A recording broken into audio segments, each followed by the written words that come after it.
Students, अर्धवार्षिक paper देख रहे हैं आप 2022-23 का। एक जिले में हुआ है 9th क्लास का इंग्लिश का। चलिए इसके सॉल्यूशन को देख लेते हैं फटाफट। यहाँ पर जो है एक क्वेश्चन आया हुआ है, Ganga is a holy river to the Hindus. तो हिंदू के लिए जो गंगा एक होली रिवर है, पवित्र नदी है, उसके बारे में एक पैसेज दिया गया है। इसके आंसर्स आपको देने हैं। पहला क्वेश्चन अगर हम बात करें, what do the Hindu call Ganga, Ganga को हिंदू क्या कहते हैं, तो हमारा आंसर हो जाएगा मदर गंगा, माँ गंगा कहते हैं। इसके बाद जो नेक्स्ट क्वेश्चन है, सारा का सारा पैराग्राफ में दिया है, बस पैराग्राफ पढ़ते हुए आपको केवल आंसर दे देना है। देखो यहाँ पे लिखा है मदर गंगा, ठीक है, हिंदू कॉल। इसके बाद जो नेक्स्ट क्वेश्चन है, इसमें क्या पूछा गया है, व्हाट इज त्रिवेणी। तो त्रिवेणी क्या है ये पूछा गया आपसे। तो त्रिवेणी का आप लिख देंगे answer, the confluence of three rivers at Allahabad is known as Triveni. यानी कि त्रिवेणी जो है क्या है, वो इलाहाबाद में तीन नदियों के संगम को त्रिवेणी कहा जाता है। इसका मतलब ये है, इसमें सब कुछ लिखा हुआ है। इसके बाद जो नेक्स्ट क्वेश्चन है, in what way is the Ganga useful to our country. तो हमारी कंट्री के लिए जो गंगा है यूजफुल कैसे है, तो इसके बारे में थोड़ा सा आपको डिस्क्राइब करना पड़ेगा। गंगा यूजफुल जो यहाँ पे लिखा हुआ है पूरा पैराग्राफ, यहाँ तक वो मिट्टी को फर्टाइल करती है, उपजाऊ बनाती है। उसके बाद में जो बहुत सारे संत जो हैं वो पवित्र लोग जो है इससे बहुत सारा जो है सीखते हैं, इस चीज़ों से, गंगा नदी से, और बहुत पवित्र मानते हैं। ये सारी चीज़ें आप इसमें से लिख सकते हैं, ठीक है। जो मैंने हाईलाइट किया अभी ब्रैकेट में डाला, ये सारा लिख देना है आपको। यहाँ से स्टार्ट करना है आपको और यहाँ तक फर्टाइल तक लिखना है, फिर दूसरे लाइन में यहाँ से स्टार्ट करना है और यहाँ तक लिख देना है, ठीक है। ये हो जाएगा आपका सॉल्यूशन। नेक्स्ट पार्ट में, where does the Ganga's speed become slower. तो गंगा की स्पीड जो है वो स्लो कहाँ पे हो जाती है, in the plain at Allahabad. तो ये इलाहाबाद के जो मैदानी हिस्से हैं, या कह सकते हैं इलाहाबाद के मैदान में जो है इसका स्पीड जो है वो स्लो हो जाती है, ठीक है। इसके बाद जो नेक्स्ट क्वेश्चन है, why does the Hindu wish to die on the bank of the holy river Ganga. तो हिंदू क्यों गंगा नदी के पवित्र, मतलब गंगा नदी के किनारे पे मरना चाहते हैं, तो ताकि जो है वो क्या करे, वो जो है स्वर्ग को प्राप्त कर सके, so that they may reach heaven. ताकि वो स्वर्ग को प्राप्त कर सके, ये लिखा हुआ है आंसर, इस पैराग्राफ में भी है। आगे बढ़ते हैं नेक्स्ट क्वेश्चन की तरफ। यहाँ पे फिर से आपको एक पैराग्राफ दिया गया है, forest are called the green gold of our country because. तो यहाँ पे इस तरह से आपको एक पैराग्राफ दिया गया, इसको पढ़ करके आंसर्स देने थे। चलिए इसके आंसर्स देख लेते हैं फटाफट।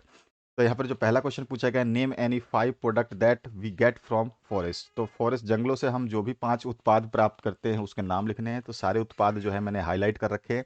यहाँ पे देखोगे हम क्या क्या प्राप्त करते हैं, तो हम यहाँ से लेकर के जो है यहाँ तक ये सब फ्यूल फॉर कुकिंग और वुड फॉर फर्नीचर और बिल्डिंग हाउसेस के लिए जो है टिम्बर यानी लकड़ियाँ, उसके अलावा हनी, वैक्स यानी कि आपका मोम, साथ में सम आपका ऑयल, हर्ब्स, लैक्स और डाइज, ये सारी चीज़ें प्राप्त करते हैं। तो इसमें पैराग्राफ में लिखा हुआ है, इनको लिख दोगे। इसके बाद जो नेक्स्ट क्वेश्चन है, what is important work to tree during wars. तो ड्यूरिंग वार्स जो है जो है ये they give covers to enemy, ठीक है, ये एनिमी को जो है कवर देते हैं, बचाते हैं। इसके बाद थर्ड है, can we produce paper without getting wood from the forest. तो क्या हम पेपर बना सकते हैं बिना जंगल के, तो यहाँ पे आंसर आ जाएगा नो। इसके बाद जो है, are forest necessary for artificial silk. तो आर्टिफिशियल सिल्क बनाने के लिए फॉरेस्ट की ज़रूरत है, तो यस। उसके बाद में, what do forest prevent. Prevent क्या करते हैं, तो नेचुरल डिजास्टर को बचाते हैं, जिसमें बाढ़ है आपका, और भी है फ्लड है, स्टॉर्म्स हैं, इन सभी चीज़ों से बचाते हैं। तो यहाँ पे हमने पीले कलर में इसका आंसर दे रखा है, पीले कलर में हाईलाइट कर रखा है। इसके बाद जो नेक्स्ट क्वेश्चन है उसकी सेक्शन बी की बात करते हैं, जिसमें आपका करेक्ट क्वेश्चंस भरने हैं, आंसर भरने हैं। सी इज डैश इंजीनियर, तो सी इज इंजीनियर आ गया तो एन लग जाएगा। इसके बाद डैश बुक इज माइन, तो दिस बुक इज माइन। और इसके बाद में, वी सॉ डैश ताजमहल, तो वी सॉ द ताजमहल, क्योंकि ताजमहल एक ही है और जो प्रसिद्ध चीज़ें होती हैं उसको दा से रिप्रेजेंट करते हैं।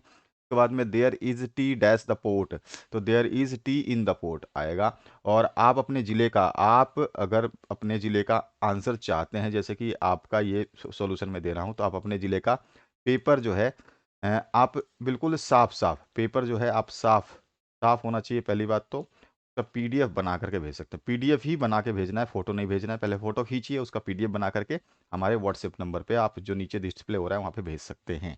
ध्यान रखना है आपको। नेक्स्ट है, my book is dash table, तो my book is on the table, ठीक है, ये ऑप्शन आपका करेक्ट हो जाएगा। इनके सभी के आपका अपना जिला जरूर लिख देना, जब पेपर भेजना तो उसके आंसर्स हम दे देंगे आपको, और साथ ही साथ जो है उससे आप तैयारी कर सकते हैं, जैसा मैं आपको बता चुका हूँ और आप लोग बहुत पहले से जानते हैं कि आपके 33 जिले हैं और 33 जिलों में 33 पेपर अलग-अलग आते हैं, ठीक है? हर जगह पे पेपर अलग आता है। कहीं पे आज हिंदी हो रहा है तो बहुत सारे जिलों में हिंदी कल होगा और आज कहीं पे इंग्लिश हो रहा है तो बहुत सारे जिलों में इंग्लिश कल होगा। तो ऐसे भी है, ये भी ध्यान रखना है। कई जिलों में तो आज मैथ भी है, कई जिलों में आज एसएसटी भी है, कई जिलों में आज साइंस भी है। तो ये भी आपको थोड़ा-सा ध्यान रखना है। तो 33 जिलों के पेपर जो भी आपको मिलते हैं ज़रूर पढ़ें ताकि आप लोग जो है अच्छा एग्ज़ाम दे पाएँ। फिल इन द ब्लैंक से the sun dash rise in the east, तो ये आपका 10th क्लास में भी आया हुआ है आज। The sun rises in the east और वी डैश विल गो, यहाँ पे we dash go to school तो वी टुमारो आ गया ना, टुमारो मतलब कल जाएंगे तो विल गो आ जाएगा। और water freeze at 0 degree Celsius तो वाटर फ्रीजेस मतलब पानी जमता है, तो ऐसा आ जाएगा। और I dash by this scooter last month, तो यहाँ पे बॉट भी आ सकता है और हेड बॉट भी आ सकता है, दोनों चीज़ें यूज़ कर सकते हैं आप, ठीक है। उसके बाद में when I was young I dash want to a doctor, तो I wanted to be a doctor, ठीक है। आई वांटेड आ जाएगा वांट का। इसके बाद जो नेक्स्ट क्वेश्चन है, fill in the blanks with arrangement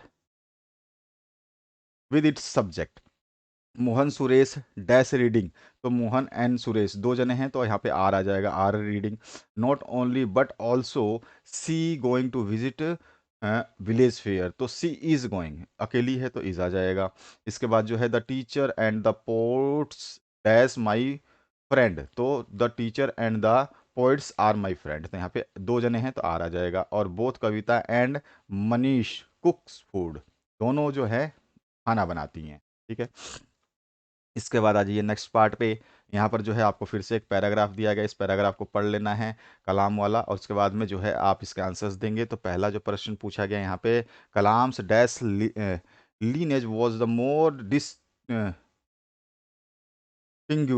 अच्छा डिस्टिंग्विश है, तो यहाँ पे जो आंसर आ जाएगा आपका मदर आ जाएगा। उसके बाद जो है आपसे पूछा गया वेयर वॉज कलाम बोर्न, तो रामेश्वर में कलाम का बोर्न हुआ था, सारा पैराग्राफ में दिया है, वैसे भी आपने क्वेश्चन पढ़ा हुआ। उसके बाद में in what type of family was Kalam born, तो middle class family Tamil family में जो है उसका जन्म हुआ था। What were the qualities of Kalam father's, तो वो great innate wisdom and true curious of spirit रखते थे, ठीक है। उसके बाद में नेक्स्ट जो है find the word from the passage that mean a place surrounded by water, तो उसको आइसलैंड बोलते हैं, और इन बोर्न मतलब लाइनिस बोलते हैं, ठीक है। इसके बाद जो नेक्स्ट क्वेश्चन है उसकी बात करते हैं। व्हाट डिड मार्गी राइट इन हर डायरी, तो आपको बताना है कि मार्गी ने अपनी डायरी में क्या लिखा। वाई वॉज के जी अफ्रेड ऑफ हर फादर, और who gave the theory of relativity, ठीक है। इसके बाद जो नेक्स्ट क्वेश्चन है यहाँ पर आपको 60 वर्ड्स में जो है, यहाँ पे आपको दो ही क्वेश्चन करने हैं, ये ध्यान रखना है, यहाँ पे एक ही क्वेश्चन करना है क्योंकि और पार्ट है। Why was Kezia punished by her father, और नेक्स्ट है highlight the importance of the mirror in the story snake and the mirror में। इसके बाद जो नेक्स्ट क्वेश्चन है इसमें आपसे स्टैंजा दिया गया है, दो स्टैंजा, इनको जो है आपको क्या करना है, एक्सप्लेन करना है, ठीक है। इसको एक्सप्लेन कर देना है स्टैंजा क्या कहना चाहता है। इसके बाद जो नेक्स्ट क्वेश्चन है इसमें answer any two of the following questions. अच्छा, मैं आपको बता दूं कि आपके लिए भी मॉडल पेपर हम लाने वाले हैं, जैसे हमने 10th के लिए मॉडल पेपर दे दिए हैं, 12th के लिए मॉडल पेपर दे दिए हैं, अब 9th के लिए और 11th के लिए भी आने वाले हैं, कुछ ही समय में आ जाएंगे। तब तक आप अपने हाफ ईयरली कंप्लीट करिए और जब तक हम जो है आपके मॉडल पेपर जारी कर देंगे, यहाँ पर जो है सॉल्यूशन के साथ, सारे के सारे मॉडल पेपर जो वार्षिक के देंगे हम सॉल्यूशन के साथ देंगे। Answer any two of the following, इसमें से दो के आंसर देने हैं, तीन क्वेश्चन है। Why does Toto came to grandfather's private zoo, कैसे आया था टोटो, और इन व्हाट वे इज, यहाँ पर ईश्वरम, ठीक है, ये पूरा का पूरा एक साथ है, एन एसेट टू महेंद्र। और यहाँ पर जो है why does disciple decide to stay in the kingdom of fools, तो जो शिष्य हैं उसने क्यों डिसाइड किया कि वो किंगडम ऑफ फूल में रुकना चाहते हैं। सेक्शन सी की बात करें, imagine you are Ram Kumar living in government hostel Jodhpur में आप रहते हैं, write a letter to your father telling him about the hostel life, उसके बारे में जो है आपको ये सारे पॉइंट लिख कर आपको समझा देना है कि आप अपने फादर को एक लेटर लिखना चाहते हैं, तो आप अपने हॉस्टल का एड्रेस दे देंगे। एड्रेस देने के बाद में डियर माय फादर, और उसके बाद में जो भी आप अपनी मर्जी से बताना चाहते हैं वो लिख सकते हैं, जैसे मैंने यहाँ पे लिखा हुआ है योर लविंग, जो भी है आपको क्या बोला है राम कुमार है, तो आप राम कुमार जो है आपको यूज़ करना है। उसके बाद जो नेक्स्ट क्वेश्चन है और आपको पता है कि अगर एड्रेस नहीं दिया है कुछ भी, केवल यहाँ पे जोधपुर दिया है, तो जोधपुर तो आपको लिखना है, बाकी और कोई दिया नहीं है। हाँ, गवर्नमेंट हॉस्टल भी दिया है तो गवर्नमेंट हॉस्टल भी, रूम नंबर नहीं दिया है तो रूम नंबर आप अपनी मर्जी से डाल सकते हो, 1 2 3 4 10 50 जो भी।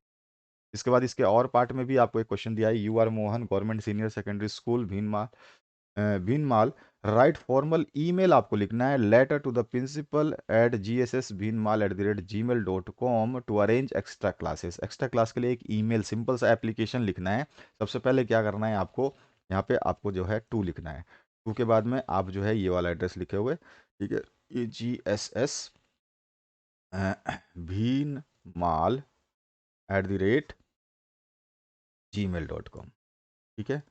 उसके बाद में यहाँ पे आ जाएगा फ्रॉम, फ्रॉम में आप अपना एड्रेस डाल दो, जैसे आप डाल दो abc@gmail.com, ठीक है। इसके बाद में आप डालोगे सब्जेक्ट, सब्जेक्ट क्या रहेगा आपका, सब्जेक्ट रहेगा आपका अरेंज एक्स्ट्रा क्लासेस, ठीक है, तो ये सब्जेक्ट आप लिख दोगे। उसके बाद जो है आप सीधे सीधे टू द प्रिंसिपल करते हुए जैसे आप लेटर लिखते हो वैसे ही लिखना है, ठीक है, तो इस तरह से आपको लिख देना है। इसके बाद you are Rajesh Kumar of class 9th, your school celebrates annual day function, you are going to express your views on the occasion, prepare a speech. 60 से 80 वर्डों में जो है आपको एनुअल डे सेलिब्रेशन के लिए स्पीच तैयार करना है। उसके बाद में नेक्स्ट जो है इसमें हिंट दिए गए हैं थोड़ा से, आप चाहें तो इनको यूज़ जरूर करें। इसके और पार्ट में जो राइट स्पीच, इसमें भी स्पीच लिखना है इंपॉर्टेंस ऑफ फॉरेस्ट के ऊपर, इसमें भी है कुछ आपको पॉइंट दिए गए हैं, इनको इंक्लूड करना है। तो यहाँ पर हमने ट्री वाला जो है लिख दिया है इंपॉर्टेंस ऑफ ट्री, ठीक है, या इम्पोर्टेंस ऑफ फॉरेस्ट। तो छोटा सा हमने जो है यहाँ पे पैराग्राफ को बना दिया है, ठीक है। कहीं कहीं हमने बहुत सारे आंसर्स दे दिए हैं आप लोगों के लिए जो आपको लिए कठिन होता है, तो इस तरह से आप इसको पढ़ के याद कर सकते हैं।